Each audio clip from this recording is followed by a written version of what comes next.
Yes, I am aware that Mission 4's Battleship Portions music is a remix of Super Contra's jungle theme. I forgot to mention that while playing because, funny enough, it's a very, very difficult part of the game.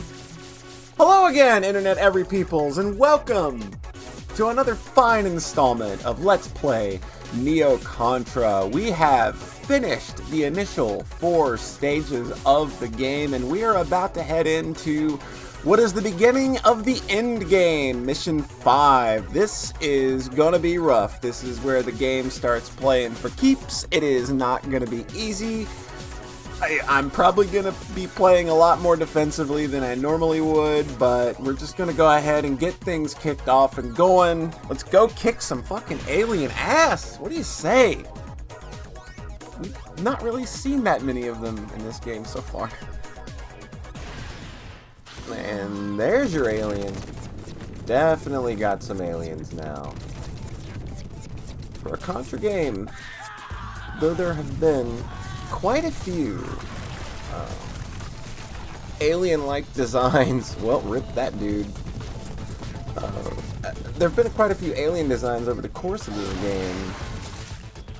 Whoa, there you go. That was nice and chunky. I feel like most of the design has gone toward like mech-type enemies and robots, but now we're kind of getting into this game's version of what would basically be an alien's lair type level. It's really gray, and I kind of get the like overgrownness of all of this whatever this alien slime shit all over the place is, but it's just kind of gray and dull and dark. It kind of lacks like that weird pulsing organic feel of like Contra and Super C, and I don't really feel that like the game's really building to that kind of climax anyway, even though the game's been as crazy as it has been. I like that little detail up there, dude, in the kind of, I guess would be the foreground. Get mauled by more shit. But the game wasn't really building to that, but I can't say that like this is the most like exciting aliens lair type level. The big key to this level is there are only a few enemy types. Hey, look, our wall humpy friend is back. And he's got himself a different texture this time, but he basically acts the same. He's just humping the floor now. This stage has only got a few relatively simple enemy designs, and the key is to really just play the whole stage as defensively as you can, because as long as you can keep enemies from getting behind you, you're not going to be in too bad a shape, because everything kind of just rushes toward you. At least the fast little fuckers tend to. It's just kind of a long endurance run up until the finish. There you go. He tried to get a bite. He was not able to. And like it's all of these pods, all of these lock-on targets. I don't know, they're like weird alien pod-like flower thingamadooders. And just kind of like some flying little head guys. Kind of the only enemies you're going to see in here. The stage likes to play with your aiming trajectory a lot, just because of its isometric perspective. And that's something we're going to see a lot towards the end of this game, is that they really start using the camera angles to enhance the difficulty, and I'm not sure how I feel about that. I mean, if it was a twin-stick shooter, it would be fine, but with the way the controls in this game actually work, some of this stuff gets absolutely maddening. There's some stuff in this stage, but it's mostly the next part where we'll be probably complaining a lot about how the angles don't feel right, or fuck you, that didn't hit me, or how was I supposed to see in order to dodge that. We might get a little bit of that towards the end of this stage, but this is for the most part pretty straightforward. This is a cool little sequence, even though they don't really do much with it. It's just kind of a climb. Well, not really a climb. You're just kind of being chased overhead, and you just get on an elevator, and that's kind of it for that little segment. I kind of feel like the wall segment in Mission 2 was a better idea. And they just kind of didn't do much with this one. So this guy, I'm just going to like stand to his side and pump as much shit into him as I absolutely can. And that's really all there is to it. He's very predictable in his patterns. He's only got one thing that can catch you off guard. Oh, look, he's pooping babies everywhere. Poop them all over the place, guy. This is his one unpredictable move where, like, sometimes he'll fire the laser straight, and then other times, there you go, he'll spin it around the room, and you have to do your standstill spinny dance in order to survive that attack. And then we move on to the second part of the fight, which is another lock-on boss. His attacks are a little more varied, but not all that difficult. Kind of maintain as much lock-on fire as you can, and it's going to take forever because I'm using the weakest lock-on weapon. I'm going to be complaining about that a lot very soon, about me having the weakest lock-on weapon and why that is a huge detriment to one specific part of this game in particular, but we're still a ways away from that. So he's basically just going to like poop all over the floor, poop out more babies, and just kind of throw out these little crescent-shaped fireballs that you can easily just dispatch. It's a lot easier with a spread gun, admittedly, because you can cover such a wide area and get rid of them rather quickly. But with more focused weaponry, those are actually quite a bit tougher to contend with, so he's a bit tougher with weapons that aren't spread gun. But this is basically just kind of a pattern that kind of repeats itself, and it's going slow, again, because I'm using the weakest lock-on weapon. And whoop, watch out. Don't want to get yourself crowded in. As the fight drags on, his little fart cloud sticks around, and the babies keep spawning from it quite a bit. And then he'll kind of like try to corner you with a dash, but a lot of the times I find that he dashes in a direction that you are nowhere near. So it's kind of a weird boss design. There we go. Down for the count. Not too bad. I think that's a decently structured boss, though. Could have gone a little faster, but oh well. So we're moving on to the next portion of the stage, which gives me a lot of Stage 6 vibes from Super C, where you get these mouths. You gotta coax them to open. Oh, there we go. And these little worms will pop out, and they can be finicky because sometimes they will want to pop out and sometimes they don't, and sometimes they pop open on their own.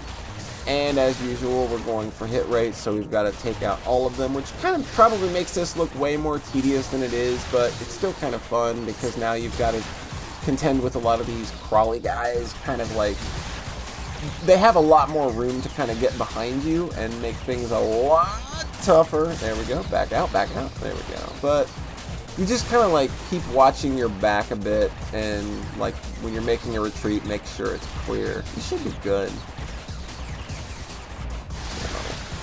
But yeah, like this part can be a bit of a pain. It's the next part that I'm not such a big fan of. That and some, like I'm not sure like what gets these guys to open up sometimes. Sometimes they'll open up when anything's in the proximity. Sometimes they just won't open at all. And then there's these guys where they'll sometimes just open on their own. It's just kind of weird. But whatever. They all die the same. Fuck them. Green-blooded ass. Get it out of my face. Whatever that means. Sometimes you babble when you're playing video games and trying to concentrate. So now this section, quite a bit more difficult. You've got these new little alien boogie types, Jesus Christ. And they're dashing all over the place. They're usually not dangerous, even when they're behind you, unless you're kind of retreating and not paying attention. You really kind of just want to be mindful of them when they're charging up their little dash. And we've got to take out these little sacks on the side of the room. Those are where the little green buggies are spawning from. This reminds me of an area that's really like near the end of Super C Stage 6, where you're going down this long tunnel and there's these constantly respawning like alien egg type things, and like the best way to deal with that part of the game, by the way, is to just run up the left side and never shoot. But that's a different game entirely.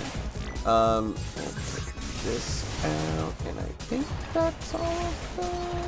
Yeah. And now, like, this very non-boss, a nice breather before the real deal, I suppose. Like, the first part's just like, okay, stand between these shots, and this is misdirect the laser and lock on. This is literally all this thing does. I don't think that it has any other attacks. I've never seen it do anything else.